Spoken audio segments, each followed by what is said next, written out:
What up, Gangland? Carolina Jackpot time coming at you on Thursday morning. I hope everyone is doing well today.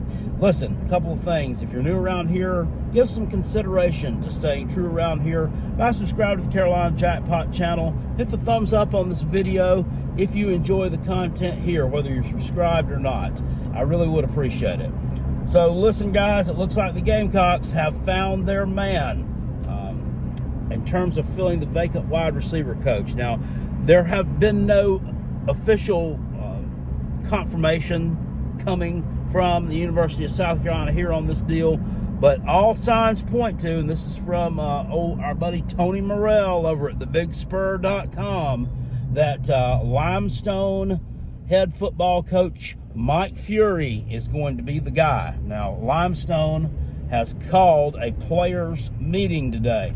Apparently, it's well known he's going to accept the job if it was offered to him. This is kind of a quick hire, which we needed to make because James Coley just left on Saturday, right? It was just Saturday, midday or so, when he hacked his britches down, took an ultra-sized dump on Shane Beamer's head and said, "See ya, I'm going back to play for the guy who fired me, or coach for the guy who fired me." Maybe he's going to play for him too, I don't know. But these kind of guys like this they're under the radar, but these are the kind of coaches I like to call carpenters, because I've just been to a lot of different programs, worked with a lot of different guys. He's been an NFL wide receivers coach, was a head coach at some place called Kentucky Christian at some point in time. Was also a wide receiver coach at Marshall. So he's been around, 8-year NFL player. And he had a pretty good college career as well at Northern Iowa, 27 touchdown catches and about 3,500 yards over 3 years. That's pretty impressive, especially back in the mid-90s when this guy was playing. Not everybody's leading receiver over a 3-year span would be catching 3,500 yards worth of balls back then. So that's not any small feat. Is this the big name hire that everybody probably wanted to see? No, it's not. And you're probably going to criticize that. But these kind of guys that fly under the radar, that are these carpenters, these builders of young men, are the kind of folks that you need as assistant coaches. And he wants to make a name for himself, too, on a higher level. So I totally get that, and I'm fine with this hire. Like I said, nothing has come from South Carolina yet to confirm this, but there's a whole bunch of smoke coming from Limestone that he's going to take the job if it's offered to him, and he's called a players meeting today. So probably get some word on this one today. So I'm excited to hear that. Sounds like a pretty good pickup in just a few days that you really have. So it was probably already on Beamer's radar at some point in time. It was probably like a second choice, and we didn't know anything about it. So props to him for finding that. So also, Gamecock basketball team last night goes on the road, gets another victory, 70-68 over Texas A&M. And this is the kind of victory where you don't play your best, but you're still able to win. The Gamecocks were actually 5-point underdogs in this game. And as far as on the money line, only 17% of the public money was on the Gamecocks. They had on Texas A&M, which makes absolutely no sense to me.